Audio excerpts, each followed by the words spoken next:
And we are back with another Black with No Cream podcast. New episode every single Wednesday and Sunday. I'm your host, Ben Haggerty, a.k.a. Ben Real vs. World. Coming to you live from the motherfucking Black with No Cream podcast studio, the brand spanking new podcast studio, paid for almost by our Patreon supporters. So thanks to all our fucking Patreon people. We love you guys. And if you're not supporting, you can do that. Patreon.com/BlackWithNoCream or get yourself some merch. Yeah, man, we're in here. We just got some lighting set up. As the podcast progresses on YouTube, you'll be able to see the subtle changes that we make to kind of dial this in a little bit more each time.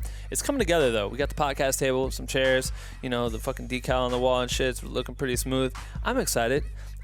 Today's guest, that's probably what you're more interested in. But thank you if you care about my happiness in this mark in my career where I got my own office space with the podcast studio, because I'm pretty proud about it.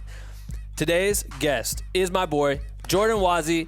Jordan is best known as a music video director, photographer, and videographer for Machine Gun Kelly, but has been expanding his director reel as he announced his latest co-directing music video in this podcast. It's basically an exclusive, except we're putting this episode out after the video that he did comes out. So I guess I can just tell you right now, it's for the Chainsmokers. My boy just directed a video for the Chainsmokers. In this episode, Jordan shares about his start at the beginning stages, working his way into the music industry with artists like Futuristic, and how he started working with Machine Gun Kelly, doing his day-to-day shooting shit. And just, he covers so much ground about how he got to where he is today. It's definitely worth the listen. His touring career is crazy. Touring's crazy, all right? Take it from me. Done a couple of them. It's a whole nother life. When Jordan goes on tour, he's with Machine Gun Kelly. Machine Gun Kelly is known as the Wild Boy, and his tours are a little next level. Like, I think if there's out of 10, he's always capped out at 10. They break shit all the time. They're getting arrested all the time. The tours stuff is just nuts. So Jordan's seen a lot of wild shit and experienced a lot of wild shit. And he's made some great recaps of that shit. So, yeah, definitely excited for this interview. Jordan's a machine. Thank you for coming on the podcast, Jordan. We have new merch. It's in the store. The whole store is packed out. We just restocked, actually, because a lot of shit was selling, which is very cool. So if you want to get anything, shop BWNC.com is the store site. So you can just hop on your phone right now if you're interested and check out what we got, including this creator shirt that I'm wearing, and this Black with No Cream hat that I have on, and this Black with No Cream mug that I have on my amazing Black with No Cream podcast desk right now. And get yourself looking like me, because I'm fresh as fuck. Yeah, man. It's crazy right now. I just saw that the Notre Dame Cathedral is burning down. Which is crazy. I haven't read anything about it yet. I know that I don't know if it's like a terrorist thing or if it just was an accident, but it was crazy seeing some of the images on Instagram and shit of that thing burning down. Like, I just saw that on this last tour. And the tour before that, I was flying my drone around it and almost got arrested by the military. The military came at me and surrounded me with assault rifles and made me land my drone, because I guess that's mad illegal to do there. It's crazy to think that thing's down. I should definitely pull up some of the images that I got, because the photos were crazy, and that's a few years old, but the cathedral looks so insane. So sorry to anyone affected by that. That sucks. Just figured I should talk about a current event. Sorry, this is so random. All right, that's it. Enjoy the work week, guys. Keep creating. Thank you for listening to this podcast. It always means everything to me. If you haven't joined the Black with No Cream private community and you're interested, if you're a creator and you're listening to this shit right now, we welcome you. It's open to creators of all kinds. Please come and join our community. We have photographers, videographers, dancers, editors, blah, blah, blah, blah. Like, every creator you could ever think of is in this community, and they're sharing their ideas. They're passing along tips and tricks along all the time. And, you know, the whole goal is just to push each other. We just want to expand our brains, be the best we can, educate, motivate, and, you know, follow in the footsteps of Nipsey Hussle, because that's very important. New episode every single Wednesday and Sunday. BWNC.com/join if you want to do it. And yeah, without further ado, I bring to you this episode with Jordan Wozy and the most epic podcast intro ever recorded right motherfucking now. Attention. If you stop this podcast recording at any time, you will die. I don't want to die. Do you want to live? Yeah. You have 24 hours to share this podcast with 5 people or you will die. I'm kidding, you won't die. You're just weak shit for not sharing. And the winner of the best motherfucking podcast goes to... Black with no cream. What do you think? It's so fucking dumb and so fucking Ben Haggerty. I knew you would say that. All right, we're back. Fuck it, that's long enough. Jordan Wozy, everybody. How's everyone doing tonight? I am way too loud in this shit. I feel like, and I do this every time because I think the audio listeners have no idea what we just did. Word. And we just keep staring at a camera while I do this intro. And if you watch on YouTube, shit's pretty funny. But we're gonna have to definitely loop that twice to make it last the whole fucking shit. It's all good. What's up, man? Good. How you doing? Everything's good? Yep. How about you? Got this whole little podcast space. I'm feeling cool about it. It's very solid. I've had you on a hit list. I have my podcast hit list. And I've had you on the hit list since the jump and just never been able to do it. My output has been weak. But now we're here. Now it's time to do it. And it's not going to be... I know that you did a Purpose of the Youth. Yeah. Purpose in the Youth podcast with Bobby. Yes, I remember seeing you on his like wall of all these people. I told him to paint his wall blue. You told him that? Yeah, he'll never give me credit, but I told him to do that. Maybe he did because I think I told him how much I loved that shit was blue. That's a good touch. Because I was like the last one before it was tan. I was like, yo, it should be blue. Damn. And then he was like, all right, cool. Yeah, he was like, literally dude, the so next easy. day he like blew. He's like, you just did it and it was fucking different. And it looks cool. I was like, it looks great. Yeah, like you only need one wall. Right. I said two, but you need one. He's a good dude. He's a really good podcaster. He's great. It makes me feel weak as fuck because I was like, when he interviewed me, I was like, he just knew it all. I was like, damn, he's on it. My shit's so loose. Talented you are, my friend. Thank you. For those who don't know, and it's tight because at the time of recording this, tomorrow something big's gonna happen for you. But by the time this comes out, it won't be early news anymore. So whatever. As long as everyone knows that I got the exclusive first, that's all that matters. You co-directed a music video for the Chainsmokers. Yep. And that drops tomorrow. Yep. I co-directed with my buddy Lucas Taggart. Nice. Yep. We've been knocking out some projects with each other, and it's been sick. What song is it for? Kills You Slowly. Sick. Yeah. What's the concept of the video? Essentially, it's 3 different rooms. Yeah. And they work through each room, and it's supposed to be. The video, it breaks the fourth wall at the beginning, so you kind of see like the clapper come down, you hear like the call of the action, the video starts, and it's Drew in a study, and essentially he performs like the first verse there, and he's getting a phone call from a girlfriend. It's relationship video, but not at the same time. So essentially then he exits that room, we see him walk into this other room, which is like the snow room. So we actually made it snow. Damn, for real? Yeah. That's I was tight. Super stoked on that. That's fucking dope. Footage looks gnarly. It looks legit, like real snow? It looks legit. Like so we was like this foam, like. Was it snowing or was it like piles of snow? Both. Damn. Both. So we actually like got a set designer and we built 3 sets for it. That's fucking sick. It was pretty gnarly. So it was him, Matt who plays drums, and then Alex who played piano.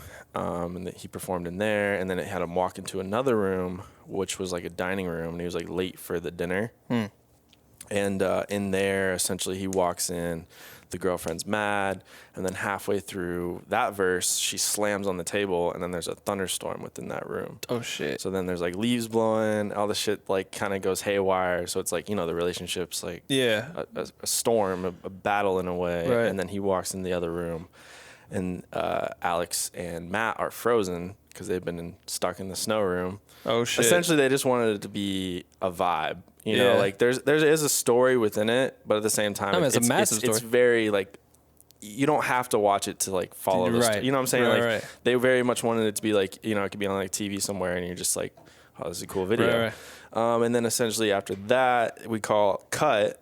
They walk out of the set. And then we have like people walking through it, so it looks like a live set. Oh, that's cool. And then they walk and they pile in a hearse, and then the hearse it cuts. They wait, what? They go in a hearse to leave? Like they dip out in a hearse? Like they're not like laying. The hearse doesn't drive out, but you see them go in the hearse. Like they open the door and then climb in, and then it cuts. Damn, it's over. Yeah. So when you do a project like that and you're doing it's co-directed. So have you guys co-directed anything before? We did another one for this guy named Grandson.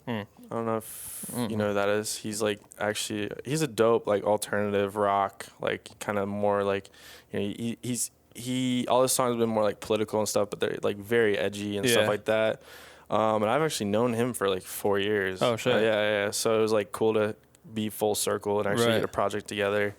And that one came out actually a couple weeks ago. Oh, that's tight. It's yeah. Damn, I need to watch that. Yeah. So when you guys get together and you do something, especially with like the Chainsmokers are so fucking big, conceptualizing that video, kind of what's your process like when you guys, you know, from start to finish? Because I know sometimes people have issues co-directing with people, and there's all these things. But the nice thing about us is we complement each other in a pretty solid way, and I think I've always come from I always played sports, so it was like I always came from a team background, and I understand like a team is. You can't do it all yourself. Right. So I'm very much like open to ideas. I'm very much open to like suggestions and stuff like that. And so that's the nice thing is like we speak very openly with each other, and like, you know, we'll have our arguments, but at the end of the day, it's like it gets us to that next point. yeah, And how that process works is like, you know, we'll either write stuff together or we'll do it separately, and then we'll come together and kind of compare. Yeah. A lot of the time, some of the stuff is like we'll write separately, and then we end up writing the same thing or like close to, or there'll be like little parts that That's are like dope. so we're in sync. Yeah. And it's crazy. I don't know. that's tight. That's a good But partnership. Yeah, it's cool. And like I said, we're pretty open to like each other's opinions. We listen, and I always like, you know, one thing I have learned is like even like on this last video is we were editing back and forth. So like he would edit a certain part, I would edit a certain part. Oh, really? Yeah, it That's actually interesting. worked out really well. So what did you guys just like kind of claim some territory and be like, I want the verses, you get the chorus? Essentially, basically, we had all the files we needed. So all we had to do was pass the project file back and forth. Right. And I was like, all right, I'll take the first half, you take the last half, because each of us had kind of a vision for what we wanted, effects wise or edit wise. And then essentially we'd pass it back, and then I'd make my adjustments on his parts, he'd make adjustments on mine. We kind of like flowed. That's so tight. It was pretty wild. It was the first time we ever tried that, and I was like, yo, this is actually seamless. Yeah, it was pretty sick. Yeah. So we got another one we're gonna try that on. That one's not out yet, but when you guys assemble like a squad, you know, how do you go? So you guys edited, you both directed it. How do you know, what, like, do you have the same team usually when you do these different projects, or how are you getting your crew? We've found like, I mean, we've had on the past 2 videos, we had 2 different producers, 2 different DPs. But I'm starting, I think we're still trying to find like our set teams and our set groups. I mean, Right.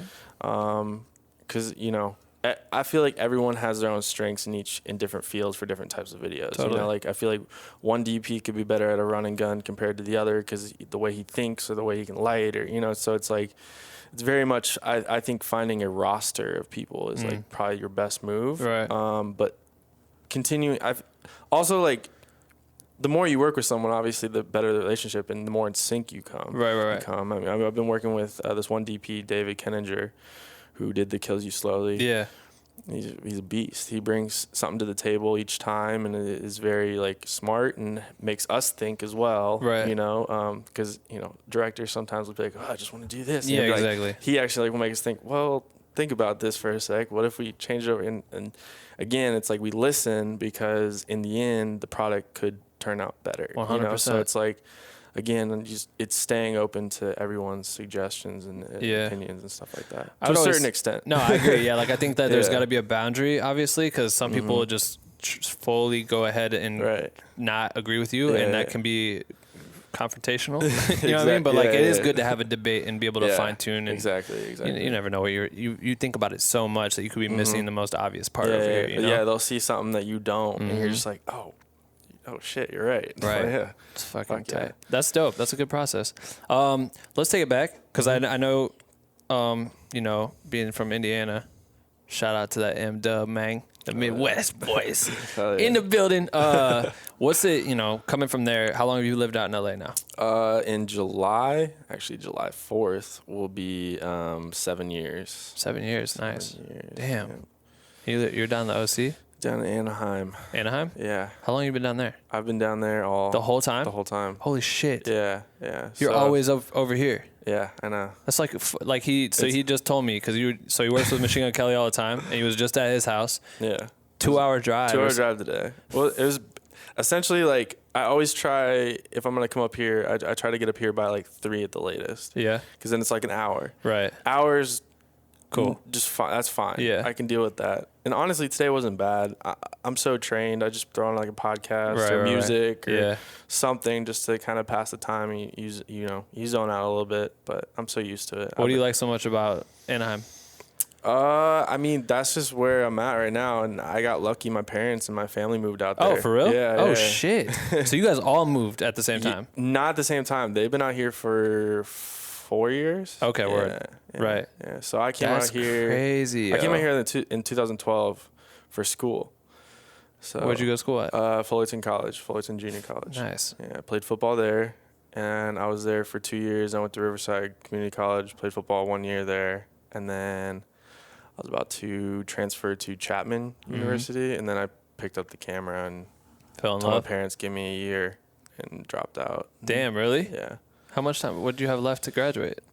They fucked up my math a little bit in junior college, and honestly, like they were like, "Yo, like if you take math, you'll be in," and I was just like, "Fuck math." Fuck math. Fuck math. Dog, I hate that shit. I was like, I have an opportunity to do what I had an opportunity to go on a tour. So I was like, I want to do this. Yeah. And this is what I want to do with my life. And, I've wanted to do it since high school. Right. I'd watch everyone's tour docs and stuff like that. And 100%. be like, yo, this is what I want to do. So back in high school, were you shooting? Or when did you start shooting? You got the camera in college is what you're saying? Or I got like GoPros and stuff like that in college. And I would go out and shoot like little fun videos with my friends. We'd explore. They were called Naughty by Nature, or Naughty with Nature. Naughty with Nature. So Naughty by Nature, Naughty with Nature. Right. It's like you go out and shoot like little like rebellious type. Nature is jumping off cliffs. Yeah. Just the stereotypical shit. Right. And that was kind of before that. Like that's the ahead of the curve though. A little bit. That time. A little bit. I mean, there was still like the travel-ish type people. But I feel like that's everything I see now. Like everyone's in some fucking dope spot doing the coolest shit, flipping and. I would agree. Fuck. It's tight. I mean, I can't flip, so I lose. Neither can I. Damn. But you were saying in high school you were watching like tour vlogs and things like that, and just you knew you wanted to be involved in music. Were you or what? Yeah, I mean, I just knew it. I wanted to be involved in some way or the other. Yeah. And I always liked creating things. Right. From a young age, I was always playing like Legos or any video game that you could customize shit. Like I just always loved creating and being creative with things. And I just naturally gravitated toward video. I love movies and shit like that. So it was very much just like, all right, well, this is kind of just what I want to do. And I remember editing projects in like high school, like just video projects for classes and just enjoying it because it's like you're the editing process here, that's the creation, that's where things come to life. And so I think that's where I just kind of fell in love with it a little bit. Were you taking classes for anything creative in college? Nope. Nothing. No, just typical business shit. But in college, that's like I said, that's where I started like shooting like the little fun stuff. And I'd go to concerts out here because in Indiana, that's the flyover state. Yeah. Literally, like no one, they either go to Chicago or Ohio or Detroit or like, it's just, no one goes through Indiana for shows unless it's like a massive artist. So, and like, you're never going to get a photo pass with that or like any type of like entrance of any sort. Right. So it's like when I moved out here, the amount of concerts I was going to, I was just like, wow, this is sick. Yeah. And so when I was at those concerts, I would film with my GoPros and put together little recaps just for fun. Yeah. And that's kind of how like that stuff spawned. That's crazy. What were some of the early tour vlogs and shit that you were like watching? Do you remember? What were you like paying attention to at the time? Obviously Machine Gun Kelly stuff. Yeah. So like the Kelly Visions. Right. Wiz's stuff, of course. And then G-Eazy stuff. His shit was great too. Yeah. Well, it was Ben and Javi. They're from Indiana as well. Are they? Yeah. Good Boy Shady. And damn, I did not know that. They're from Bloomington. Did you know them from then? Or I didn't. I knew that was like one of the reasons why I fucked with it so much. Was like, yo, these are Indiana kids. Like, it's inspiration. This could be me. Like, and the way they put it together was so like cinematic and sick. Yeah. So I was like, yes, like this is awesome. Isn't it crazy that you like now cast that effect on people? Isn't that weird to think about people in Indiana are thinking the same shit that you? I've had kids, from Indiana actually. They've been like, "Yo, dude, like the hell yeah!" It is wild. It's very wild. It's crazy, man. I get the messages every once in a while. It's just like, dude, I'm from fucking here too. Like, that's so crazy. I just heard you say this, and that's me, man. Like, I'm like, dude, it's fucking possible. That's why I keep trying to tell everyone this shit's possible. It totally is, and I feel like even more now than then. You know, like I mean, just the amount of exposure and how kids can create things is so gnarly, dude. It's it's easy. It's not easy to do it, but it's easy to start. It's easy to learn. I mean, YouTube University, man. Fucking over with. I'm still in YouTube University. Like, and we always will be like forever enrolled. Fuck yes, we are. God damn. And we don't have to pay. I just saw they're gonna change YouTube TV to like $50 a month for a subscription, which has nothing to do with watching tutorials and shit. But like that's fucking crazy. That's gnarly. I don't know what they are offering that makes that shit better than. Dude, there's so many subscription services now. Fucking out of control. I just got Masterclass actually. It's worth it. Like the Masterclass? Yeah. It's subscription based? No, but like I'm just more or less saying like that you have to pay for it per year. And I just got it, and it's gnarly. So when you do that, do you have access to like everything? Everything. Damn. So you can either pay $90 for like one class or $180 for everything for just a year. I'm like, well, of course. Yeah, that's fucking crazy. Yeah. So it's like right now I'm listening to Martin Scorsese on filmmaking. And is it like a podcast, or is it him like doing workshops? So all of them are kind of different. Like his has been very much like there's 30 episodes and it's like Masterclass sponsor as well. Yeah, goddamn. I mean, now you know. Give us that. Fuck them. Pay attention, Black Widow Cream. We're gonna figure it out. But no, essentially like there's like 30 episodes and then they're like 10 minutes each. And cool. For this one, it's just him sitting down telling stories and like how to do certain things, and like it's cool. But then there's like a Ron Howard one that's like on directing, and he actually takes you out in the field and like shows you how to like place things. So it's like it's pretty sick. I see the Ron Howard one in my it's a sponsored post all day long. Is that what hooked you? That is. I mean, they got me. That's fucking crazy. They got me. That's fucking crazy. They got me, man. Damn. They got me. But it's worth it. I was like, yo, this is actually really cool. Yeah, that's really good information and shit. Yeah, that's dope. I need to check that out. Yeah. So going into you start going to these shows and shit.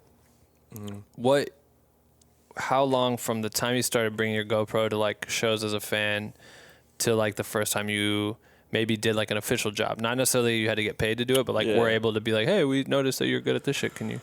When did that start happening for you? So it actually went from like shows to BTS. So I was doing behind the scenes for like music videos. I was mainly shooting for Jacob Owens. Oh, okay, cool. So that's how I got my start. Damn, that's dope. Yeah. I didn't know that. Yeah. I remember he put out like a message where he's like, yo, if you ever want to work on my sets, like I'm always looking for BTS. And so I did like 10 or 15 shoots for him. When he was doing like all the futuristic stuff. Yeah, futuristic stuff. Kyle, those type of days, and that's how I actually met Ben and Javi on one shoot. They were shooting for a girl named Quinn. Yeah. So that's how I met them, and then we found the Indiana connection, and so we're like, we're boys. So that was full circle type thing of watching their videos to that, and so I was like, wow, this is really cool. That's tight. So yeah, I started with Jacob, and Jacob was really good friends with Futuristic. I met Futuristic when he was on tour with Mike Stud. I shot like a little GoPro footage. He fucked with it, and I sent him like the video of him doing like the crowd dunk. He used to do this thing where he jumps in the crowd and slam dunks on them.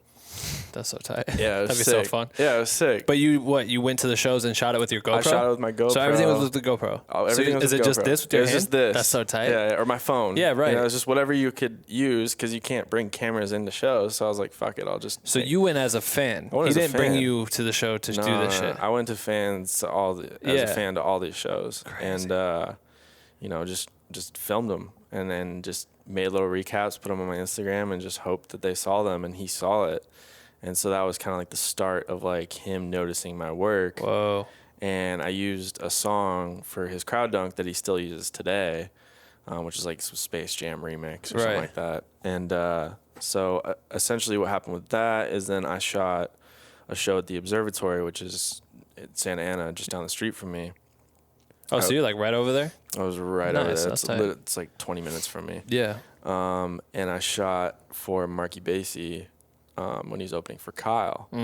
And Futuristic was there, and then he was like, yo, I saw you've been working with Jake, and da-da-da, do you want to go on tour with me? And I was like, yeah, fuck yeah. Yeah. So that was my first tour. And this is college is already done at this point? That was 2015. So yeah. So you already that were was like like towards the end of like me figuring out kind of what I wanted to do. And then that's when I made the jump and dropped out. Yeah. Because what? That was that was tour would summer. have interrupted. That was summer. So I was you like, you could have technically. I could have technically done it, but I was like, fuck it. I was like, fuck fuck it. man. I was like, yo, this is what I want to do. And Yeah. I knew once I got my foot in the door, it was like, Over I'm just with. going to run. So what? You get that at that point when you're at that show?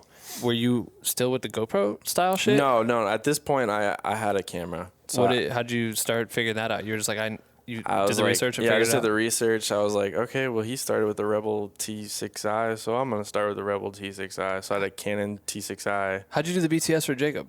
How did I do the BTS? Like, what were you shooting? shooting that on? GoPro shit? Oh, no, Rebel. That was all the Rebel. Okay, got it. Yeah, so that's how I got that because of like him. And then I started shooting all that stuff, or I'd shoot on like his cameras. And so I'd like learn some of his stuff. And so I started with the Canon as mine. And on the first tour I went on, I had the T6i or whatever. Right. And then after that tour, I upgraded to the Canon 5D3. tight. I still have that camera. Me too. It's right there. I Yeah. haven't used it since Q's tour, pretty much, but I fucking love it. Yeah, that's my photo. And then I have Sony A7S II for video. Yeah. Yeah. I thought I got the A7R3 for photo, and then I was like, maybe if I just move all Sony family, but I like Sony photo lately. It's I've been great. seeing a lot of people taking Sony photo. I'm like, ooh, this is actually, it's so clean. yeah, I know. There's something about Canon and their color that just is fucking money, but Yeah. you gotta pick a lens, man. I can't keep buying all these fucking. And those lenses are dumb expensive. I'm like, if I've I had got- the same setup for like literally 2 years, and I'm like, I'm good. Yeah, you're cruising on it? Yeah, I don't need anything else. Have you ever tried to get like a sponsor with any of them? No, which is kind of stupid. I've don't- never really tried for sponsors for anything. I feel like that's at least one that all of us need to have a plug with. Like, Yeah. who's got the fucking plug with Sony? Because they just posted the Beyonce trailer yeah, or whatever, and they're like, this made me like go crazy. And I was like, hey man, a bunch of my shit shot Yeah. using your Sony. Why haven't we talked to you? I literally DM'd them. I How was like, wild is that? Seeing that though, like that's Insane. insane. I mean, Fucking I still insane. remember when you posted that you're shooting the Coachella show. And That shit was crazy. Andrew actually told me, he's like, yo, he's on the low shooting for Jay-Z and Beyonce, and I was like, damn. that's sick. Dude, it was that shit was there was so much work. I think what's cool about it is like we've just like me and Dave talking about it too, like so much work goes into this shit, right? I bet. And like no one knows. Then we went straight to tour. So like then it only turned into everyone knew about tour, but no one knows about Coachella really. Like they know Yeah. it happened, but like you don't understand how much work went into that shit. Right. And I'm like stoked to see because I haven't even seen the cut. I remember seeing early shit, but like I'm stoked to see like what it That's awesome, what does it show what we Yeah. did, because we went fucking hard, yo. That's awesome. Yeah, so that's gonna be dope. We should if you're in town the 17th, I think I want to try to put something together. So maybe April? at Sandler's house Oh, or April? something. Yeah, Yeah, it comes out absolutely. like next week. Oh shit. Yeah, Fuck homecoming party, bro. It's fucking crazy, yo. The trailer, Yeah. I was in the gym, like I didn't even know it was dropping that day. I was like in the gym in the sauna, and that shit popped up on my Twitter, and I was like, I almost showed this girl that was like fucking doing these weird stretches. I'm like, yo, this shit's fucking crazy. This is my shit, yo. I did this. Yeah, it's nuts. But so okay, so then you get to go on tour. Sorry, you go on tour. Yeah. How long is that tour? All summer long. Oh no, it was literally 2 weeks. Oh, okay. My first tour ever was 2 weeks. Yeah. It was Futuristic, Mac, and then Goody Grace. Cool. So Yeah. how was that? Was it It hard? was, no. I mean, it was hard in the sense of like we had super low budget, like tour, but we had Cisco Adler's old RV, and What? so it was like the Swayze old RV, and Dog, like, I opened for Swayze once. really, Yeah. dude, that's wild. That's wild. Fucking rapper. But I remember like he had a RV that was like it just was like lent his, it out. Yeah. So like Goody at the time was staying at his place. Take the RV, bro. Yeah, they out took there it and on. tour. Yeah. So That's like dope. we had Ronnie, who was our tour manager. He drove it the whole time, and like we'd switch out and have other people drive. And I never drove that. I was like, hell no. Just no But flip. it had literally 2 beds, or I think they had 3 beds. and then like couches. And this is like the whole tour is in this? The whole tour was in that. Damn. So it was like, you know, I was sleeping on a couch. Goody had another couch, and there was like the 3 beds, and then I think Zach, who's Futuristic, he went and did like a hotel a couple times. We'd stay at like KOA's. So it was very much like wherever we could get it, but it was cool. It was a great first tour. What were you doing for content? Like, what was your process for that? So I started like little episodes immediately with Right. Futuristic. They were live from the West Side, which was like that was like the tour. So I shot like 3 or 4 episodes for that, and then obviously photos and stuff like that. So it was photo video. Right. Yeah. But that went well, and did that like kind of lead into? So then I started working with him full time. Oh shit. Yeah. How long did you do that for? I was with him for. I've been doing this for 4 years, so I was with him for like 2. Damn. Yeah. That's crazy. Yeah. So what? He does that tour. Is there another tour that he hops on after that, or is it just like kind of studio shit? Yeah, so he did that, and then he did a project with Devon Terrell that was coast to coast, and then he went on tour with Mike Stud. That was like in the winter time, and then when we got off that, I went on tour with Kyle, Super Duper Kyle, for 2 weeks. I worked with Kyle for a little bit, and then I went back to Futuristic, did his headlining tour, which was like as seen on the internet when he was doing like all the internet type things and stuff like that. And then I got a call from one of my buddies like a couple weeks later. This was like April. It was May. But one of my buddies was like, "Yo, Machine Gun Kelly needs somebody for a radio show this weekend. Do you want to shoot it?" And I was like, "Yeah, fuck yeah." Yeah. And so I went, and that was actually the same day his album dropped. What? So it was like a really big day for him, and you know, he walks out of his house with like these big flowers and shit, and he's like, "Yo, take a photo of me coming out of my house." And I was like, I haven't even met the dude yet, but sure, yeah, fuck it. And he walks out, I take like this photo of him, and he fucked with it, and then we went to a radio show down in San Diego, and then the next day, I think it was, what was like the next show? I don't know, it was like Wango Tango, and like it was all like the big like, you know, California radio shows type thing. Right. You know. And you were just docking everything. I was just taking photos and the video, and you know, he bought like CDs at the store, and I was just filming everything, and I ended up putting like a little recap together, and basically a Kelly Vision. You know, I just slapped together everything, and he was like, "Yo, this is sick." He called it Kelly Vision from the jump. From the jump. It's always been that, right? From the jump. What season is it on right now? Like 8? It was 7. 7? Yeah, I did all of season 7. We had like 14 episodes. Fuck.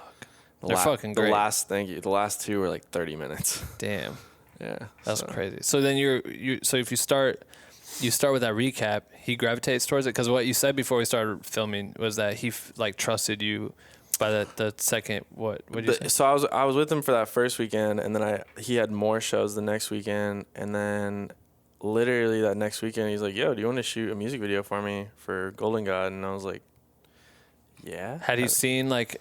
What was he seeing that made him think that? I don't know. Maybe he saw some shit that I didn't know, but he essentially, we were at his house after one of the shows, and he was like, "Yo, do you want to do this?" And I was like, yeah. Absolutely. This is where I want to go and what I want to do. So yes, absolutely. And so what was that music video like? How'd you, what was your process for it? Was it like low budget, like just running gun? Very running gun. Right. Yeah. Like I wrote a treatment for it, and the treatment was sick. I really liked it. It was like, hey, I'm going to run and gun, and we'll be in the streets, and I'll see what I get. No, not that. I was like, yo, we're gonna have like this hot tub limo. We're gonna have like these Golden God girls, and you're gonna be like Midas Touch, and I don't know. But anyways, so I sent that treatment. He fucked with it, and then me and my buddy Gabe. I don't know if you know Gabe. Gabe Rubiano. Oh yeah, Gabe's the shit. Yeah. Fucking shout out to Gabe. He like DP'd all my like early work for Kells. And so at first he didn't want to do it, and I was like, "Yo, we have to go to Vegas. We have to shoot this." So like we drove all the way out to Vegas in his car. Yep. And we get out there, and Kel's like, "Yo, I'm leaving and I think we got there at like 12ish or something like that." At night. Like, in the morning. Yeah. Or like afternoon. Right. And Kel's like, "Yeah, I'm leaving at 7 p.m." And we're like, "Word." He goes, "This is what we're doing for the video," and yeah, let's get it. So he had like a whole new concept, but he was also doing the pool pool.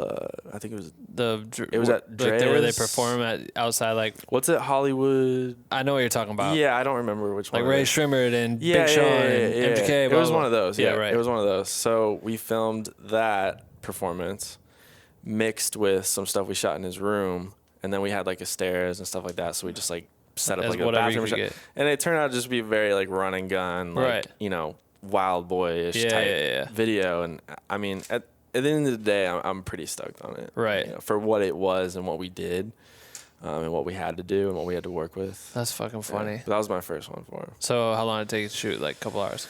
I mean, literally. Yeah, you until had he till he left. Yeah. So that opens. He likes the video. Mm-hmm.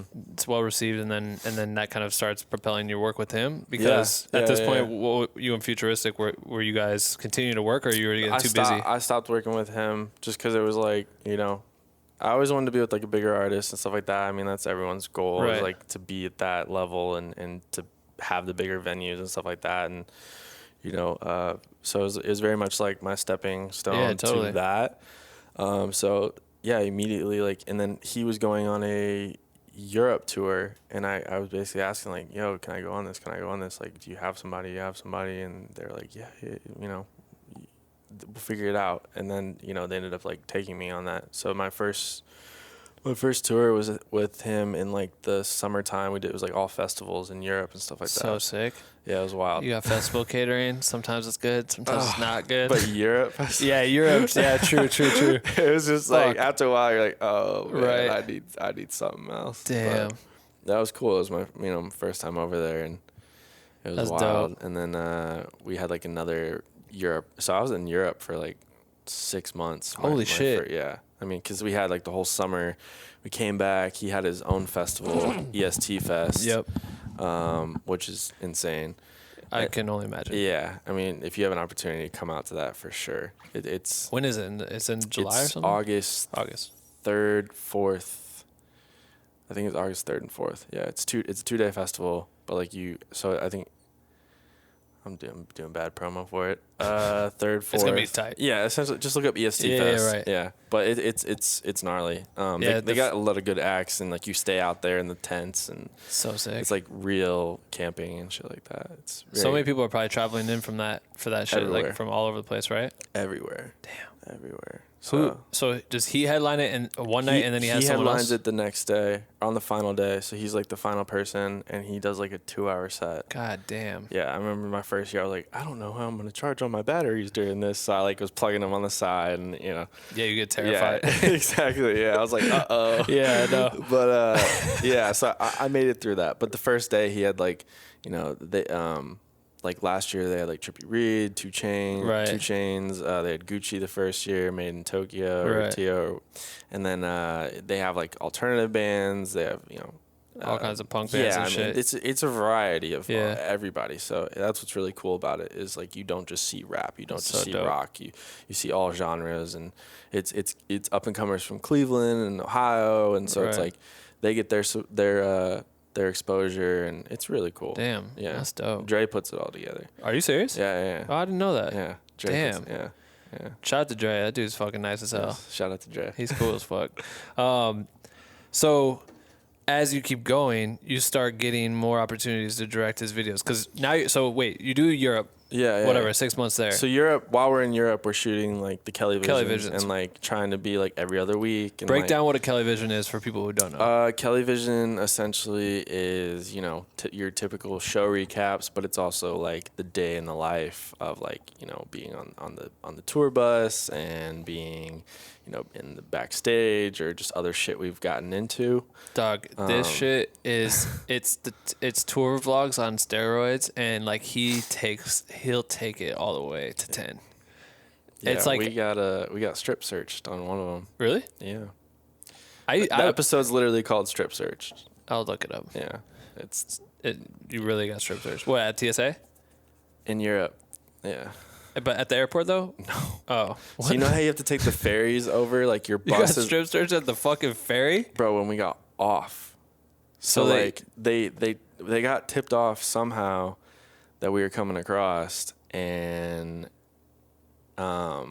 when we got off the bus, our bus driver was like, yeah, they searched the bus. Oh, shit. And they're coming to get you guys. And we all got strip searched. And then this was in like Switzerland. And then in Norway, which was literally the next day, we were in Norway, and then we were at a festival, and the undercover they got tipped that the undercover cops were coming because Kells smoked on stage, and they were like, and it was on the newspaper. I mean, this is all in like the television too, so like I'm just repeating what it is. Right. So like, and so then they come to the bus, they take Kells away. Because he smoked on stage. Because he smoked on stage, and he's like, "You got nothing. You can't prove anything." Da, da, da. Like we have so many cell phone footage of you. Yeah, exactly, exactly. But so then they take him away, and then they come on our bus, and it was like 30 minutes that they're on our bus, and we're like, "Yo, we don't have anything. They took everything yesterday." Yesterday, like, yeah, it's a clean bus. Yeah, so that was a wild experience, and like we were almost done with that tour too. So we're like, "Yo, we just want to get home." Yeah, man. We just want to get home. What's your process when? Like, I know that, or maybe some people haven't gotten to situations like this where there's like an intense moment being strip searched or, you know, shit at the border. Like, what is your process for when and when not to film shit? I mean, when we got strip searched, like when we were actually in, that's what I use my cell phone. So like I recorded, like we were sitting in like the waiting room, I recorded Kells, and then I panned over to like the cops and shit. So it was very like low key. Right. And, like you're still documenting it. And, Yeah. Like, honestly, camera footage is like solid at times. But when we actually had them on the bus, I had my camera in hand, and you know, Dre and Slim were like, "Yo, keep filming, keep filming." That's good. You know? And so, and it's like proof sometimes too. Yeah, exactly. And they weren't telling me to shut it off. So, but at the same time too, you know, it's like one of my first tours, so I'm very like, I'm not used to that. Right. You know, of like filming everything, and intense situations can be. Well, because you could almost be, you could almost be inciting like you know what I mean, and making someone go a little harder or whatever, or they feel uncomfortable. So, but I feel like as a documentarian, that's like, it's a challenging spot to be in because your job is to capture the chaos of anything. Yeah, you know? And that's one thing I have actually learned with being with him and stuff like that is like getting more comfortable and just filming situations and stuff like that. Right. Because you know he wants all that. Yeah. Whether we use it or not, he wants those types of situations, and right. Just Pushes you it. Never know when you'll need it. It's the worst too when you're on that fucking ferry and in that you just drove like 4 hours to get there and you want to sleep so bad but you have to get out of your bus. It was terrible. Damn. It was terrible. Yeah, it was the longest day ever. I mean, yeah, that's crazy. It was not fun. I remember, so me playing music back in the day, we opened for MGK. Word. It's crazy, right? Yeah, that's wild. And it was like Slim's birthday or something in Iowa City, and Kells did like a front flip off our speaker and shit, and it was like the funniest thing ever because the smoke was blowing at the same time, so no one could see him coming. You know, it was just all these chicks just getting smashed. But when I remember, like prior to that, like I remember him exploding at like South by Southwest, and then seeing him in all the fucking vlogs and shit. And then when he started doing Kelly Visions, like, dude, to get to where I am today, I studied the fuck out of those. Like they were done so well. You got this insight of an artist, what they can do. Very raw. Yeah. You really get it. Sean's like was the same way. Mac Miller did the same shit. Like all these dudes, like that shit was so key to me as a creator. Just you know, YouTube, whatever we called it, school or whatever. Yeah, YouTube University. YouTube University, like. Seeing that shit, so it's like you added just another level to the ones that I've seen. Like, and I hate it because when I moved out to LA, is the same thing. My ability to stay on top of YouTube things I was watching and the Yankees fucking just fell off because there was like never any time anymore. And then when I met you, I was like, oh shit. And I met Casey. McPerry. Yeah, he's a fucking, his Instagram shit is next level, bro. Dude, he started like the whole like grid thing with like he like started that. That's fucking crazy. Yeah. I met him at a show or at a Red Bull event that we were at in the hills. And he's like, yeah, I used to shoot. I don't know if I just knew he was a camera dude. I just went and talked to him. And he's like, yeah, I used to shoot for Machine Gun Kelly. I'm like, you know Jordan? He's like, yeah, he rocks. Oh, tight.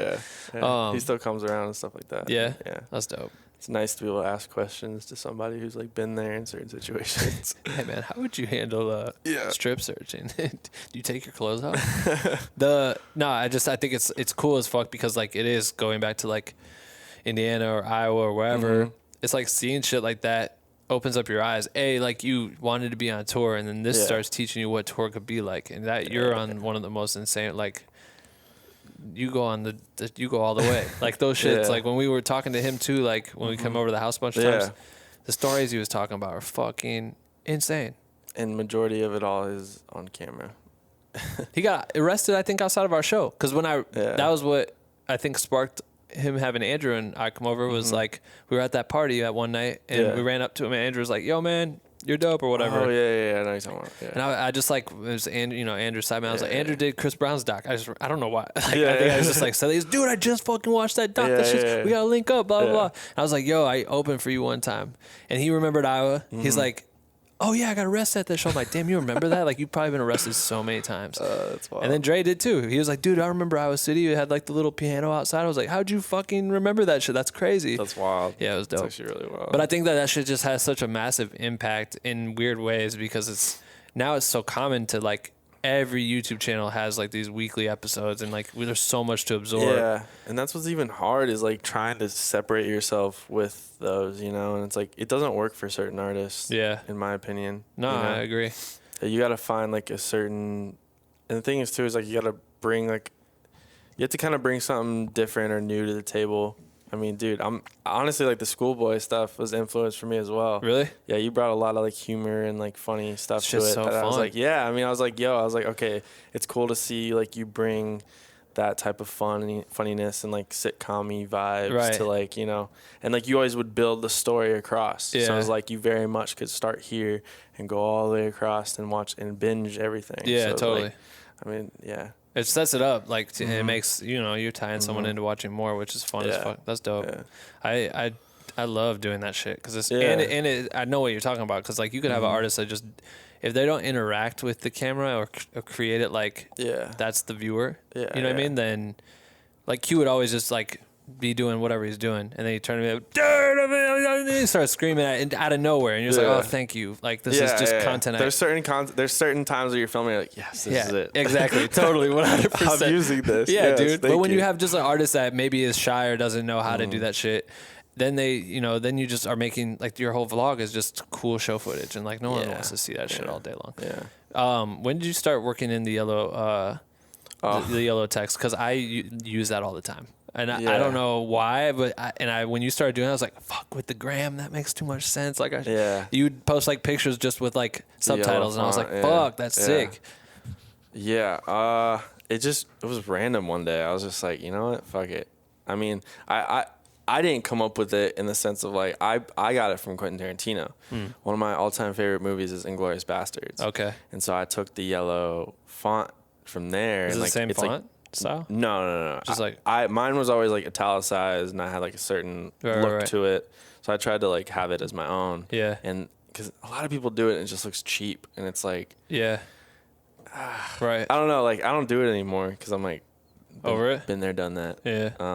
It was a good style. It was great, and it got a lot of attention. And it got a lot of people doing it. And a lot of people like, you started it, and I'm like, cool, great, for awesome. Real. When you started posting, I was like, fuck. That's tight. Yeah. It got a lot of people to like do it, and there's like one person who literally like has gotten articles written about them because they do it like full time. I'm like, oh, sick. Well, if I would have stuck a little bit longer, maybe. But it's okay. It's like I don't want to be known for like I did yellow font on. That's on all. I'm like, I don't care. It's like so weird. Yeah, exactly. So right? fucking weird. But no, it literally just spawned from that. I was like, fuck it. I was like, something just told me to do it when I was bored and tried it. And you have your caption, but you just like added a new one. You just create another way to talk. I think that's basically what it was. Is like people were like, yo, like I feel like it just brings new life to a photo for some reason, or it like makes the photo speak in some sort. You know. And I'd always try to keep it to like 3 words. Right. Very simple. But then I got to a certain point where it was just like, I don't know. I just couldn't like post right away because I didn't have Photoshop next to me, or I was like, I didn't have and that caption wise, I was like, I'm overthinking. It just hit a certain point where I was like, all right, I'm over it. But it was great because I was able to bring that. When I started with Kels, I was like, yo, I do this yellow font stuff, and he was like, oh, that's sick. So then I started it with Kel's, and that's how I got all the exposure. Right. You know, because it was like it was on a bigger page. Yeah. You know, compared to mine, I didn't. Right. I had like no followers at the time, and it was like very much like he was my exposure to that, and that's what kind of brought all that attention to it, and then. I put it like in the Kelly visions and stuff like that, so it became kind of branded to me as well as him. Right, that's what I was gonna say. Yeah. It adds like it's like a double So exposure. it's like people knew it was like for him, and then they knew it was like, oh, Woz did this because there's the yellow font. Yeah, that makes sense. Yeah. That's tight. Yeah. I had like a red whatever groovy. That's like the same thing I did at the beginning of each episode. You knew that was like just the thing that I've always learned is like branding things it's so important, literally from the font to like the style of it. It's like if you can brand your content or brand your videos or anything is like in that aesthetic, and you keep it, it's like, that's a TV show has the same font, the same style, the movies, it's like it's continuous. It's continuous throughout. So it's like I feel like people are very all over the place. It's like, no, if you stick to a style, it's like people are going to recognize that. True. Whether you come up with something new or not. Right. It's like, that's super true.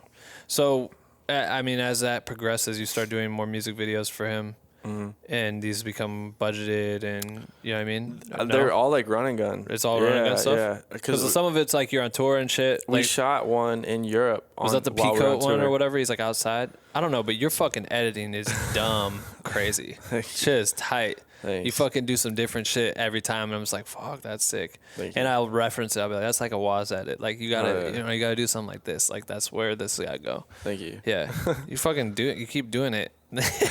You do this little yellow text shit, and then you do these different types of edit styles. It's cool as fuck. Thanks, dude. What So what? But you said you shot one in Europe. What was that? That one was Habits. So we shot that in Europe. Right. So and that one was cool because like I'd wake up every morning and walk around and just try to find places to shoot. And a lot of it was like right behind the venue. Oh, really? Yeah, a lot of the video, like there was like the one where I'm shooting down, there's the Hearts. Yeah. That was in Dublin, Ireland. And it was literally behind the venue. And I climbed up and shot out of a window, and he performed, and that was like the start of that. And that was what sparked us. We're like, oh shit, we can actually like pull off a video out here. Because, right. I mean, Europe's just like the architecture and everything is just so cool. It's so dope. And so different to us. And so it was very much like, all right, let's make this a thing. It's like super moody too. Exactly. Like and you can live in fit that. the song so perfect. Yeah. And so we literally slapped together a video as we went across, and I was editing as we were going, and just picking up fun. shots. Yeah, or like, picking up shots and then editing as I go, and then. Would you know, like, okay, there's like a specific line, like we need something like this fits really well for that, or was it just like run the verse and then I'll try to figure it out? Yeah, it was very much like just run the song. Yeah. And we'll kind of see how things fit. Right. Because we never really knew what was ahead of us. Yeah, that's crazy. It was my first time being out there, and I really never did like any super. We were very much like, let's let it kind of come to us. That's one thing that like we have always done is like just go with your instinct, like don't overthink things, let everything kind of flow and like come to you. Yeah. And like it's happened. A lot of the stuff that we've done has just kind of happened, and it's sick.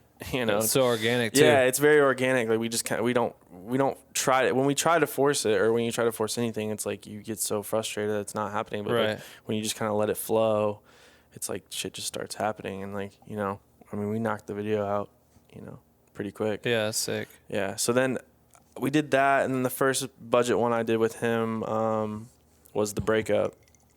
And I actually got to build sets for that, which I was pretty stoked on. So what was like going into that? It's completely different than what you've ever done. Besides, that was like my first. That was what was nice is I've worked with them, throughout all these like run and gun type things, and just Kelly Visions and just being with him in general. Right. So that was like the comfortability of that, but it was my first time with like an actual DP and like sets, and like asking me questions. I'm just like, yeah, I don't I'm figuring it out as I go. Yeah, fake it till you make it. Yeah, fake it till you make it. And we made it through that one, and stoked on how that one came out. Yeah. And yeah. So, damn. Yeah. How's it feel when you have like, at this point, like think about how many views. That means people watched your videos, like across the board. It's like a weird concept to grasp, because I feel like it was, I don't know, like for me, back in the day, like, I'd be like, man, I can't wait until I can, like, have this platform and shit. Yeah. And then it happens, and it's like, man, millions of people just saw this shit. And, like, that doesn't really mean It's anything like to me anymore. numb. You're like numb to it. Right? Yeah. It's weird. You're really like numb to it because I don't know. I feel like views just doesn't hold the same weight anymore because we're so used to it at the same time. Like, I mean, you look on Instagram and it's like views, you know, it's like, right. You're like, oh, I wish I could have got more. And you're just always like hungry for more. And it's just it's like fucking not weird. It's gnarly. It's funny how that plays a role. Someone brought this up today in Black with No Cream. I saw it was like, maybe you should do an episode about depression or whatever. And it's funny how much that plays a role. I mean, it always has. I know, like, obviously, like, even before Instagram and shit, you have models. They're taking pictures from magazines. They're eating. They're not eating shit. They're, you know what I mean? They're depressed and they're trying to fucking find a way to be whatever.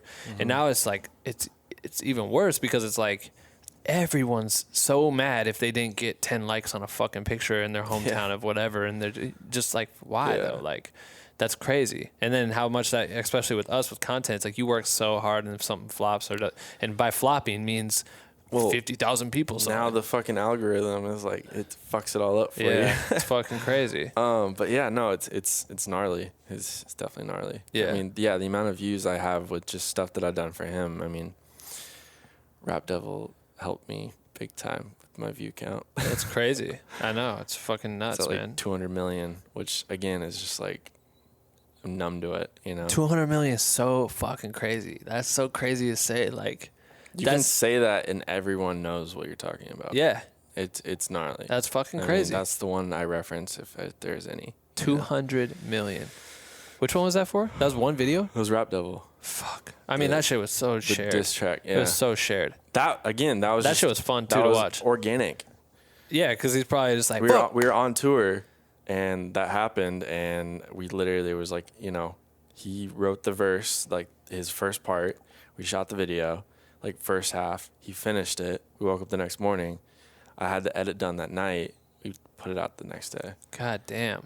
And everyone thought it was like set up, fake. Like there was like certain people, like, you know, because we read like everything, and people Yeah, were but like, oh, this was set up. This was supposed to. They've had this done. It's just like, no, dude. Like we literally put this together on tour, and he was like in the zone, which was like insane. That's crazy. Was he recording in the bus or something?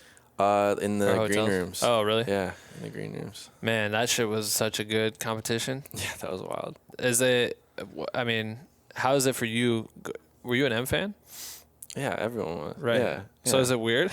Absolutely. It's gotta be the weirdest. He has the same birthday as my sister. Like, I'm really? like, yeah, like, it's pretty gnarly. Damn. Yeah. But I mean, it's just. You're like, I'm just working, man. I know, I get it. At the end of the day, though, it's like you're gonna ride with your team. Yeah, you know? you gotta. You have to. Yeah. Because if you're like, no, we're not doing this, you'd be like, what? Yeah, you'd be the like, fuck? dude, you have Yeah. The thing is, like, we're all hyping him, like, yo, do it. Like, you need to do this. Because it's good. It's like that's the shit that should be happening. Like what happened to Nipsey's fucked, bro. Like that's the most fucked shit on earth. You know what I mean? Wild. People could be sitting here thinking this is detrimental to like hip hop and shit because Eminem and Machine Gun Kelly are battling with each other. But that's how this shit should be. Should be playing with words. Like that's your fucking gun. You know what I mean? That's what we grew up watching him do. You know, is like crazy. fucking with people and calling out people and stuff like that. And Every line had 6 disses. Like you know what I mean? exactly, yeah. So it was like, for that to happen, I think even for Kelly, he was like, you know, just like, I can't believe it. You know, it's just like, it's like, oh shit. You know, like. That he was getting dissed? It's time, yeah. It's like time. You know, he called me out, so fuck it. Sick. I'm ready. That's fucking crazy. Yeah, so it was cool. But I remember him saying that too when we were at the house. He was saying some shit about just like how he feels always so blacklisted or whatever you call that shit. Like where just in the industry has always been like that. And he's just like, man, I'm tired of this shit. Yeah. You could tell. He's hungry, bro. I know he is. His new album's wild. So. What's it like? Were you going to set with him for what's the shit that we just did the Billboard video for? The Dirt. Yeah. Yeah. That was in New Orleans? They filmed that in New Orleans. Yep. So you were down there for a while? I was out there for literally like 3 or 4 days. Oh, really? Yeah. How long? He was there for like 3 months. Yeah. But I went there. I got to see the intro to the movie get filmed, which was yo, that shit was so gnarly. Great setting of tone for it. Yeah. And then I got to watch like the band name get filmed or something. Oh, that's cool. Yeah. So, but it was wild. I remember the first day I was there, I sat in his, because I woke up when he woke up, and I filmed. I wanted to film like this whole process of it and stuff like that. So I was like, I woke up when he woke up, and went when he got his makeup ready and stuff like that. And I remember sitting in his trailer, and I'm sitting on the couch, and he's dressed up as like a young Tommy Lee, and then the actual Tommy Lee is sitting there, and they sat there and talked to each other for like 2 hours straight, and I'm just like, this is wild. That's fucking crazy. And then I don't know, you've seen the movie, right? Yeah. So like the end credits when he's like young Tommy. Right. He walks into his trailer, then walks out as old Tommy. I shot that. Holy shit, that's crazy. Yeah, Kels was like, yo, I got this idea, like, let's do this. And so we put it together really fast. Then we showed Jeff Tremaine, and he was like, yo, I need this. That's fucking sick. I remember laughing at that shit. I was like, damn, that's so weird. I was like, that's me. Yeah, that's fucking crazy. Like, that's in a movie, bro. Yeah, that's like fucking weird, right? Yeah. Like cool. that, technically, if Netflix didn't exist, that shit would be in the theaters. You know what I mean? That's Netflix is our new theaters. I went to the premiere, which was... Dude, I was working out. Was that at the 𝐅𝐀? Yeah. Yeah, I saw them setting that shit up. I'm like, dude, we just did the Billboard shit yesterday. I'm like... So I actually filmed that part in the theaters, so technically it was in the theaters. Boom. Yeah, I was like, this is sick. That is fucking surreal. Seeing your work in an actual movie theater is like when Chris Brown's doc came out, like we went to 𝐅𝐀 and we went to the one in Studio City or whatever's over there, Universal. And I would just like, we walked in, I was just like watching people watch it. And that is like the weirdest shit ever. It's so weird. Like, it's so weird. You sit there and make a documentary for fucking 2 years or whatever, and you and a limited amount of people see the shit, and then you see fucking a bunch of random people that you don't know watch and judge your shit, and you're just like terrified. Like, what if they hate it? You know what my guilty pleasure is though? Is reaction videos. Like watching them? Yeah, for like videos that I've shot. Oh, really? Yeah. I'll watch and I'll see people's reactions to certain parts.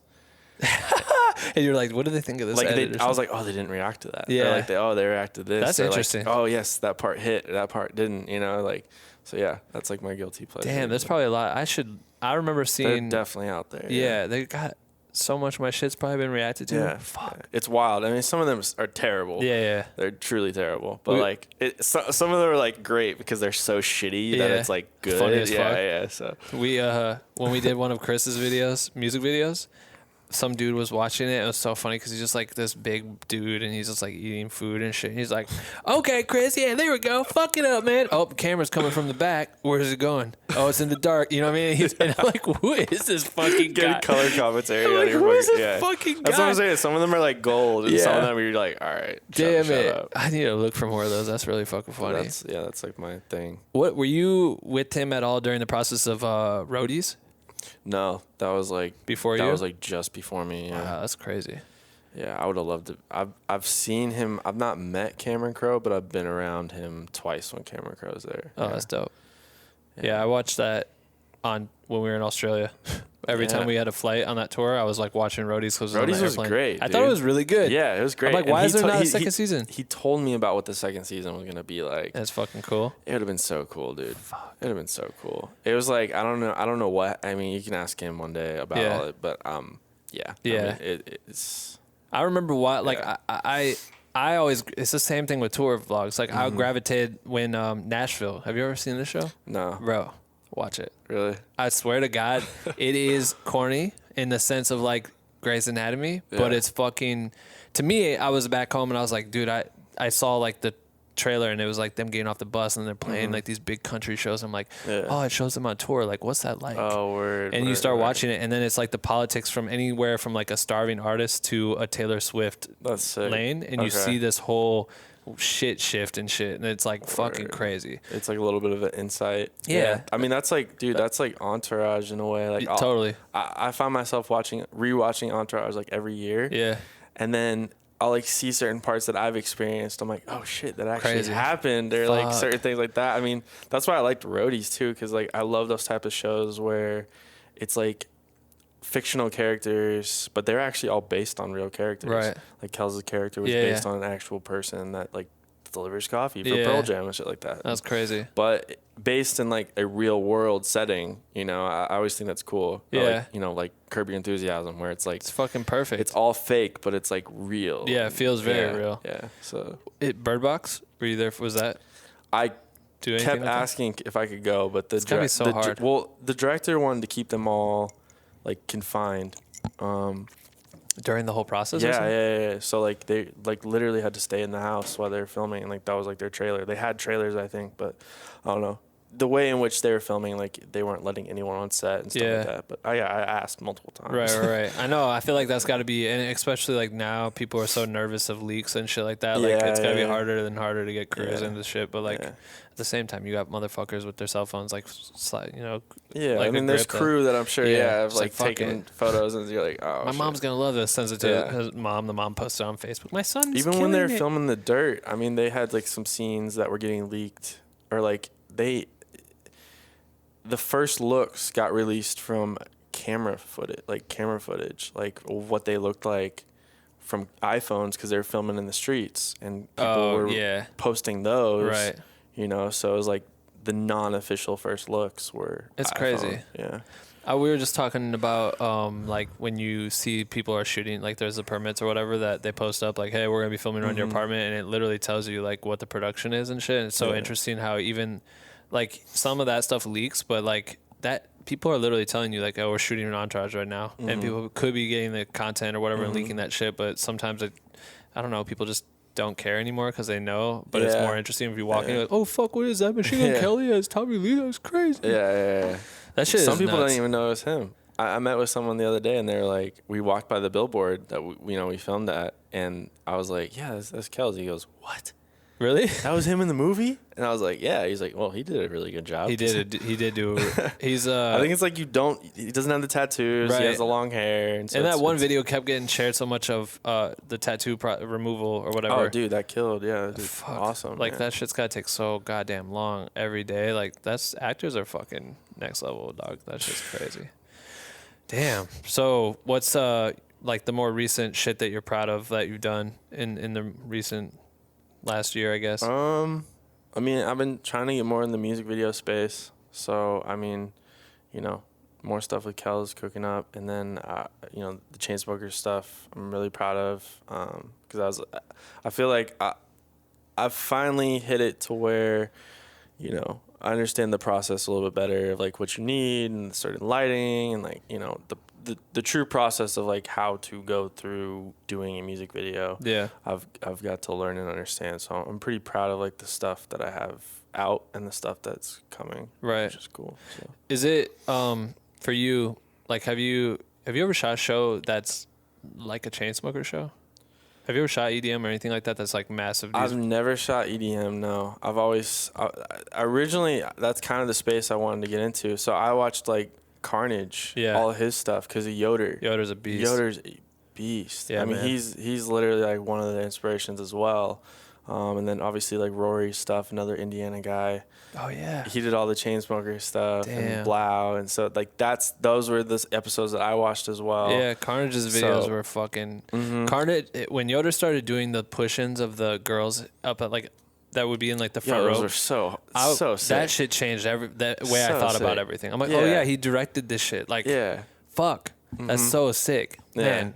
He's one of the goats. I met him in Chicago. Like, I've yet to meet him. We're like social media buddies and like mutual friends and stuff like that. But I've yet to like actually. He's a machine. Be like, what's up? He's a machine. It's fucking crazy. He got us into one of Carnage's shows like at South by Southwest when I was down there, and shit was like in this little like meat packing thing. Dude, it was insane. But I always thought it'd be fun to shoot like EDM and stuff like that because of like the music you get to edit to and stuff like that. And like you have so much options. Like you have so many options. And the sounds, like I'm a big like when I listen to the music or for edits, it's like you listen to every little sound within it because it's like that helps your edit. Yeah. You know, it's like if you hear like a room or it's like that, okay, that's your sound effect. Right. Or like, it's like you very much like listen closely and the visual like it is what Rory and all these their arena is so dumb. It's like so big. Like the fact that you could just be having fire and smoke and like EDM production is like it's unfair. It's unfair. Like it's fucking dude. We would be fucking shit up if we were. I know. Like Trust you know what I mean? I talk shit to a couple of of my other homies. I'm like, man, it's a cakewalk. Like I say the same. And they're like, no. I'm like, Dog, it's Yes. a cakewalk. Like when you have to make like a hip hop show look Dude, tight. It's hard sometimes. Fuck. Like that shit always got me going. I'm always like, man. And we've done, big festivals and shit, and like they add more production value to your artist. But like, I was lucky if on Q's tour there would be fucking CO2 cannons and shit. And I'd be like, oh yeah, yeah, there's confetti and shit. But these dudes are like blasting off confetti. They have their own Like it's guns, and they're just nothing. like their homies are spraying squirt guns and shit. Fucking Like lit. it's nothing. I've never done that. I feel like I got it. At this point, I feel like I don't even know if I could do it because like now these dudes are so good at that shit. I'm like, I don't know if I could compete. Right. Yeah. You know what I mean? I mean, dude, yeah, kids. That's the thing is like, I feel like there's been a wave of like this industry, and it's grown a lot in terms of like videographers and tour videographers and stuff like that. Right. And like, it is crazy to see the evolution of it. Right. It's like they really are getting better as we go. And I feel like kids are becoming a little bit more creative and stuff like that. Where do you think it goes for touring artists? Like, where do you think creating content for artists goes? Because is there like, have we reached the top of what these episodes could be, or what these, the social content could be? With No, I feel like honestly, what I'm noticing is I feel like the content's coming, and it kind of sucks that I feel like it's coming there, but it's coming to Instagram. And like the IG like TV and stuff like that, and it's just it kind of sucks that I feel like might be the new platform. I know, because it's just like, really, like that's what you're looking at. You spent all this hours and time, and you're looking at something that's this big, and you're just like, really. But I feel like that's kind of the next step is like Instagram recaps and stuff like. I mean, I feel like Instagram recaps are like something that's gonna live for a while, right? Because as long as Instagram is around. There's just so many users, dude, and like it's so easy to share that shit now. And, so easy. And I feel like maybe, honestly, what would change the game is this, which is funny because when we were on tour, me and Dave did like a podcast about IGTV, and we're basically like, man, we could see like how it could be cool and like whatever. But now it's like it didn't do well, and then no one used it, and then they just did something, and the only thing that they did was they added it so you could watch it in your feed and then click to see more. Yeah, and I'm like, that shit it's smart. It just elevated it. It's smart because it's like fully integrated within. People are so lazy. Yeah. In the sense of like, click link in bio. No, but like you'll be like, we just dropped a music video, or we just dropped a tour thing, and go link in bio, and they'll be like, when does this come out? Has this come out yet? Oh, I can't wait to see this. And you're like, dude, fuck. Read the fucking caption. Exactly. Dog, read every it. day. I just fucking read shit. it. Like, that's why you gotta go back to the yellow text, bro. Oh my god, yellow text made it make sense. It's the first thing they read. First thing they fucking see. But you have to kind of spoon feed people in a certain way. I know. It's. If they can create a way where IGTV allows you to hit rotate and you can then go back to watching the shit in landscape mode, I think it could do well. I mean, I think it's stupid. I honestly, that's another thing I truly hate is like, and I say hate because I think it's so fucking dumb that like you have to fill it vertically. It's like, no, like video's meant to be watched this way. Right. Like, no. Yeah. Like, don't make me force myself to do a vertical video. Right. But a lot of people will post it, so it's like this. So but then you're watching a fucking 1 inch by 1.5 inch. I don't know. It's too small. Yeah. I mean, I'm gonna stay true to YouTube as long as I can. Or maybe that's Instagram's fault because they're setting up in a way where when you say link in bio, cool, I click it, boom, it takes me to the video. But I'm still in Instagram's platform where it doesn't take me to the app. If I'm a YouTuber, it doesn't jump you out. It just pulls up that new page, and you can't hit full screen. And then I'm mad, and then I say I'll do it later, and then I never watch the video. And it's like fucking, they are smart as shit, yo. Yeah. They make it harder for you, and people truly are lazy. They will not go to YouTube, even though their app is like right there. Right there. And you're like, it's crazy. It's annoying. What's your biggest advice that you could give to like a creator that's trying to get on tour? Shit, man. Create. Just keep creating. Work on your craft as much as you can, get as many shows as you can, reach out to as many people as you can. Right. I almost feel like the space has changed a little bit on like how to get on tour and stuff like that. Maybe I don't know. How so? I don't feel like it's maybe not. I feel like it's actually more prevalent now than ever. Actually, I want to take that back. now that I say it and think about it, I'm like, wait a second, I'm actually pretty wrong about that, because I feel like more people are looking for video content, whether they need it or not, and so it actually is easier in a certain way. But I think one of the biggest things is like, I think creating a relationship, if you can create a relationship with that artist and connect them and find a way to separate yourselves from other people. So like, for instance, if you're shooting a show and you can connect to them in any certain way that's going to make them remember you from a kid that's going to shoot the show tomorrow or something like that, I feel like that's important. Totally. You know, because one of the things about going on tour with an artist is being able to vibe with that crew and work yourself into that crew and be comfortable with all of them and then be comfortable with you. Yeah. Because a lot of people are talented and a lot of people are creative, but they might not mesh with a certain group of people.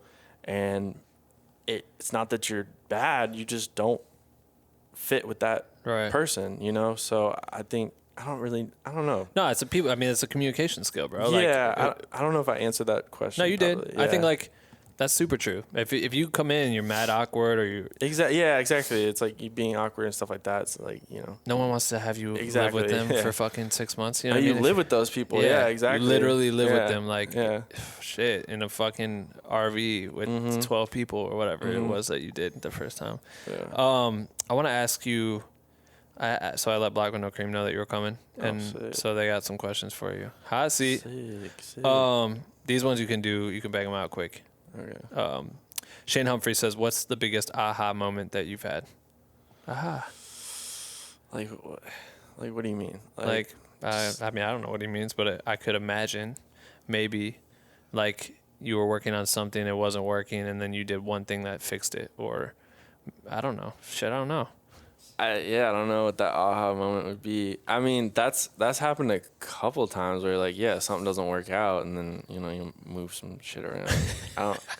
That's obvious. Yeah, if you could figure out the answer to this question, that's probably the biggest aha moment. Is it more or less just like, kind of like you're in a situation and you're just, I don't know. What the fuck? Shay, sorry, bro. Sorry, we don't know what you're talking about, dude. I'm so sorry. I failed you. Vincent Muthu. Oops. I don't know how to say these people's last names sometimes. He says, I'd like to know how he prices his services and also how he landed his job specifically, which we covered. Everyone always asks this question about pricing, right? Like, I think pricing, it's something that I'm still even working on. I feel like we all are, you know, because it's like, it's as you go. You need to understand there are certain times when you raise your price. Right. You know, I started out shooting everything for free. Yeah. You know, I was just trying to get my foot in the door, behind the scenes type, all that. I was just trying to do it for free. I was just trying to get my foot in the door. And then, you know, my first tour, it's like you get a little bit of payment. And then the next tour and the next tour and the next. And then you start picking up more jobs. And it's like, you can't. I feel like a lot of kids come out and they're very much like, oh, I want this much money. And it's like, I deserve it. It's like, yes and no. I mean, you may be like super talented and you should want that money. You should, you know, price yourself at a certain level. But at the same time too, it's like, you got to put the work in to have that credibility to do that. So I think the biggest thing is like getting your feet wet and like building up your resume to get your price going. And how I price it is basically, you know, on how much time you're going to spend. Yeah. You know, it's huge like, factor. A huge factor is like, okay, this is going to take me like 3 or 4 days. All right, this is like my day rate. All right, I'm going to multiply it by this, or like, you know, every situation is different. But kind of knowing your base is a good thing. Yeah. So. I always look at it too, like your salary. Like, what would, if how much should I charge to go on tour? It's like, well, I mean, if someone's taking you away from your life for 6 months, like, what's that worth to you? And it might be some worth to you $1 million. Some artists have set prices too, to where they're like, yo, this is what we pay our guy. Like, sorry, this is what it is, and take it or leave it. And it might be a great opportunity that you're like, you know what? Again, getting my foot in the door. I think that's what a lot of people got to understand is like when you're first starting out, if you have the ability to take jobs for maybe not as much money, but the opportunity's great. Right. Do it. Yeah. 100%. You know, I feel like kids are like, oh, the money's not. It's like, no, dude, this could literally open doors to and the exposure you're gonna get is like amounts. You know, that's invaluable to where it's like, say yes till you can say no. Exactly. Yes. Luca says, would love to help get involved to shoot some content for him on his Italian tour dates of the 8th of September, and just link to his site. So just DM me when we're closer. I always tell people that if you want to shoot a show, I mean, that's the thing is like I definitely try to help kids come out to shows and stuff like that. So if you're in that city, we're gonna be there. Just DM me closer to the show because I'll forget. Right. It's always too hard to micromanage. Like honestly, the best thing is just to like if you can shoot your shot like the night before or that day. Exactly. Yeah. You know what I mean? Yeah. This question's cool. This is from my homie Travis, who's also been on the podcast before. He says, my nephew Alex is getting good at photography. I have 2 different businesses that could benefit from content creation. One is a service business and the other one is a personal brand. What is the best way to utilize a young content creator? Hoping to find ways to help them understand consistency, brand consistency, messaging, and storytelling through photos. It's a lot. Yeah. But like, what do you think is a good way for like young content creators to kind of like steer a path and create their own lane or their own consistent like style or whatever may be able to use for brands? Honestly, I mean, that's one thing that I feel like trying to create your brand is not the way to go about it. I feel like you kind of need to let it evolve, you know? Right. Totally.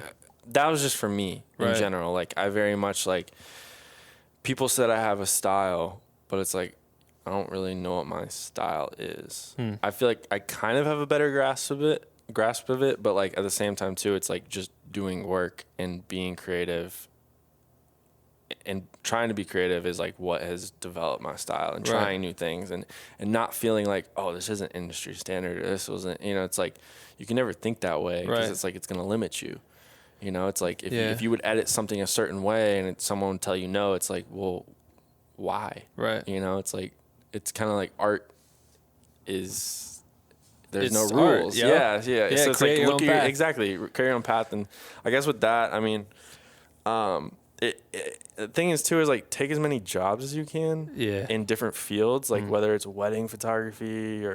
learn so sports much. or it's just like, try all different realms of photography and videography and you will find what you like and dislike. Totally. You know, I've done them all and it's very much like, oh, I like this. I like brand shit or I like this, but maybe I don't really feel like the wedding is like me. So it's like you can kind of figure out how to brand yourself too, because it's like if you want to do more wedding, it's like you're not going to be posting, you know, like crazy type, you know, it's like, so I don't know if that answers that question. No, that's great.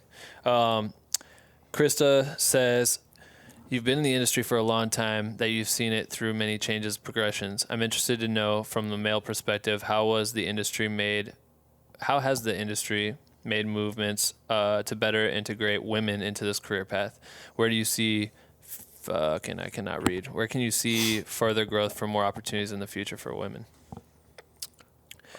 I feel like very bad all the time because I don't have enough girlfriends in the industry. You know what I mean? And it's hard. So like this podcast has been super male driven just because it's most of my homies. Most of my homies that are doing this shit are guys. And now that have been reaching and talking to so many creators, I'm starting to learn about a lot more girls that are in this shit killing it. There are. It's fucking cool. There really are. And I follow a lot of them and I actually know a couple. There's one chick named Beth or Baith on Instagram. She does a lot of like the Warped Tour type bands and stuff like that. She's a really dope photographer. Yeah. I met her when we were on the Fall Out Boy. Oh, nice. Yeah. She was shooting for state champs. Tight. But she's grinding and killing it. And there's a lot of other like dope. Miguel's photographer. Yeah. She's it's Vaughn Joy or something like that on. That's right. Yeah. But she's dope Super too. talented. I mean, they're definitely making their way in. Well, I think it is also kind of like such a weird thing for a lot of girls, maybe if it was uncomfortable because of what touring was, and so you put yourself in a bus full of dudes that are fucking ridiculous. And again, you have to be able to be comfortable with them and fit in that life. Yeah. You know what I'm saying? Like certain artists, I just feel like even certain guys just can't mesh with certain people. Yeah, they get uncomfortable. Yeah. I mean, and especially certain people which they speak or, what goes on. Right. You know? Yeah. If dudes are bringing chicks into the shit, and it's so it is a little bit different, but I feel like they're definitely starting to make their mark. Right. I mean, for sure. Yeah. There's a lot of talented Super photographers talented and videographers out there. I would love to have so many more on this show. Bro, I could tell you a couple that you should try to. Yeah, link me. I mean, now that we have this space, I've been purposely trying to like not do episodes so I can get out of my kitchen and get into this little atmosphere or whatever. Oh, yeah. So now we're here. Now I can take them all. But I think it's good. I think it's getting better, and I think that people are becoming. They're I don't know. It's just. I don't know. Maybe I was just blind to it. You know what I mean? Like maybe I was only focusing on a few artists, and those artists just happened to have dudes shooting their shit. You know what I mean? Yeah. But when we just did Beyonce and Jay-Z's tour, there was like so many females that were working with me in our bus. Were shooting the shows. Like it was a solid mix of guys and girls, gays and straights, blacks and whites. Like all this shit. It was mixed. It was cool. I feel like there's been a lot. I mean, in the past couple of years, there's definitely been like a crazy like turn of diversity. Yeah. In all aspects. Right. Which I'm open for it. Hell you yeah. know? I think it's cool. Yeah, me too. Because it allows people to tell new stories and new perspectives. Absolutely. Let's see. Let's pick. There's so many questions. I'm just gonna try to pick like two more. I wish I suck at interviewing people. I should have read this shit before. This person just says, Taylor says, so jealous. I love MGK so much. Sick. What do you also recommend for editing? You're dope. Your work is dope as fuck. That was her second follow up. What do I recommend for editing? Yeah. What do you edit on? Premiere. Shout out to Premiere. Premiere. All Adobe. Yeah, me too. Let's see. What else we got? What would he be doing for a job if he never got into shooting? From Jared T. What would I be doing? Football? So, I mean, football was like What position do you play? outside linebacker, DN. I don't know what that means. That's tight though. I'll just leave it at that. Yeah, sick. I don't know, man. Something creative. I mean, like I said, I've always been creation of some sort. You know? Yeah. I mean, it'd be graphic design was like one of the fields I kind of like Should be so fun. Yeah. Yes and no, because it's like depends on what you're doing. Right, true. You know, I mean, very true. I had a buddy who got a graphic design degree and like I had to do like very like, just boring type text. Yeah. And it's just like, what? This is what I got my degree for? Yeah, it's that like, sucks. So that's varied as well. But if you create your path, I mean, it's up to you, I guess, to pick the jobs that you do. Exactly. What about I always wanted to. I wish now that I would have fucking figured out coding, bro. Because if you could code a motherfucking Angry Birds, woo! I coded a little bit on a website one time, and like, I created like little piece, and I was like, I felt so smart. That's so tight. Cool. Yeah, it's like, fucking tight. I wonder if they have master classes for that shit. Probably some genius coder dude that can break it down. I don't know. I'll have to look. I can't get into that shit. If There's not, not enough time. Google and YouTube University. There you go. All right, cool. That's plenty of questions. This has been good, man. Yeah. Oh, did you? Nah, never mind. I don't know. What's your go-to camera right now? On tour, it's the old setup. But when you shoot not docs, when you shoot music videos. For the past ones, it's been Ari. Yeah. Yeah. They're nice. I just love the look. Yeah. Yeah. Crispy. I love the look. That's what we did Coachella on too. Ari's sick. Yeah. Fucking sick, dude. They look so fucking. I feel like Ari's starting to take over that space even more. Yeah. Reds were like what I started with. So those was what Gabe has. Yeah. And then I've come over to like Ari's and anamorphics and stuff like that. And it's just like once you touch it, you're just like I can't go back. Do you shoot at all in your music videos or no? Is it you're just letting your DP shoot everything? You ever grab the camera? Yeah, I like grabbing the camera. Yeah. I enjoy it. But at the same time too, like I trust my DPs, which is nice. Yeah. I mean, the one thing I've always heard is like the director shouldn't touch the camera. It's like very much let them do their thing. And I'm like, yeah, but like sometimes I enjoy it. Yeah, it's exactly. like or you cannot explain you can't what explain you need. it. And but no, dude, I love operating the camera. Yeah. It's I a fuck with blast. that. At one point, I was like, oh, DP might be fun, but I enjoy directing too. Yeah. Shit. All right, cool. Well, if we got this far, I always let people pick a hashtag. You get to pick a hashtag. What if you've listened this far, people, go to Jordan's fucking Instagram, and whatever your last post is, go to that, tag me at @BenRealVS.World so I know that you saw the shit, and then put whatever hashtag he's about to say so we know you listen to this. What do people use? It's just off the wall, bro. literally Yeah. whatever. I think Andrew Sandler's was Trump and stuff because he didn't know what else to say. Let's do. Let's do something weird so it's like Yeah, super send it. I mean, this isn't weird. Let's do Wizard of Woz. Woo! That's tight. Hashtag Wizard of Woz. All right, cool. Yeah, put that shit on his gram. Dude, I don't really know that. You will. Yeah. I love it too because you're gonna get this shit. Like you're getting this like 12 months from now. You'll see Wizard of Woz pop up, and you're just like, I'll probably forget. I'll be like, how do they? no, know you that? won't because you'll see me tagged and you'll know. You'll know for right. a They fucking have to sure. tag you. Okay. Hell yeah, dude. I still get like there's a kid that's just blasting through every episode right now. Like it's crazy. Over the last 3 weeks, he's keeps putting the hashtags like on Twitter. He's DMing. I'm like, dude, he's That's listening sick. to every episode. Hell yeah. It's tight. But I mean, some of them are old as shit. And people are still getting it. It's cool. But Word. all right, cool. I appreciate you coming, man. Thanks for having I'm me. glad you did this. Yeah, It was fucking sick. It was fun. How do you want to end it? Let's Wait, where can they find you at? Oh, yeah, we plug- we did not plug my plug your all shit. of this. Yeah, shout out to Masterclass guys. You got all right, see you. End of podcast. You can find me at J_WOZY. Boom. J Wozy. You have a website? Jordan Wozy. Yeah, it's Jaws Wide Open. Are you But on that? I'm switching it over to Jordan Wozy pretty soon. Jaws Wide Open's a tight ass name. You should keep that. Really? Yeah, you should keep that. It's JOZ. So it's like Jordan and Woz, and then that's combined. It's JOZ, so it's Jaws and then Wide Open. That's tight. It's like Jaws Wide Open. I think that's a tight site. I don't know. I don't know. That was like a little brand I was starting like way back, and then I just You should do that as like an apparel or something like. I have a couple other ideas I'm gonna bring it. Okay. I don't know. Maybe. Do it.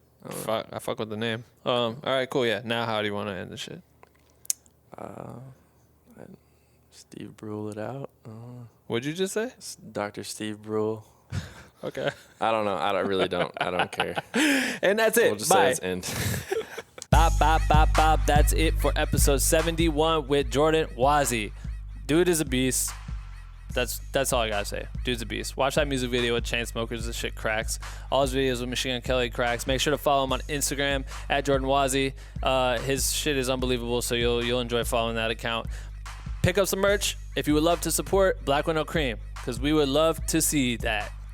Shop BWNC.com. Shirts, hoodies, long sleeves, short sleeves, hats, mugs, you name it. And we're gonna restock the store soon with some new shit. So stay on the lookout. Patreon.com/blackwithnocream. All of our Patreon supporters are unbelievable. We love you all, especially our executives. You guys are the shit, really are. We're reworking that whole system, so we're gonna make sure that shit bangs very soon. It's one foot in front of the other. We got this podcast too. We're trying to get it all set up. We're trying to catch up on the podcast, make sure that we're staying on top of being regularly releasing and all this shit. So we're getting there, guys. But we're gonna dial everything in very soon, and I appreciate you all for the support. So anyway, that's it. See you every Wednesday and Sunday, and I hope you guys have a great rest of the week. All right, cool. See you soon, you bitch.